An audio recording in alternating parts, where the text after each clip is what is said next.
effort? If all of Africa could come together, if the entire continent could come together. But our reality is, because of the stronghold that France has on Africa, France can destabilize any of its former colonies with the push of a button.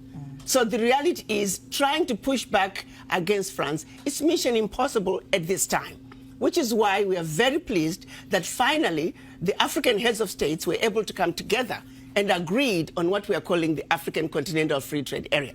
You got to understand, back in 1963, when our Pan-African leaders came together and created the Organization of African Unity, they were trying to undo the damage done by the Berlin Conference.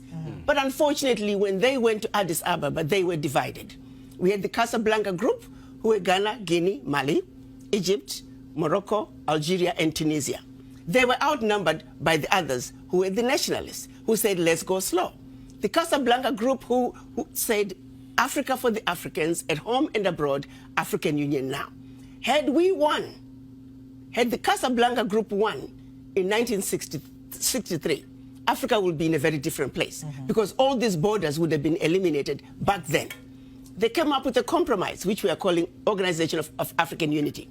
Year in, year out, for 55 years, the African heads of states met. The issue of an Africa speaking with one voice, one continent, one Africa was tabled, and year in and year out, we failed to reach consensus until last year, March 2018, when they finally agreed that enough is enough. Africa must speak with one voice. Africa must enter the world stage as one customs union, as one continent, speaking with one voice. That is the only way that Africa can begin to take her rightful place on the world stage. So it's been a lengthy process, thanks to the legacy of colonization.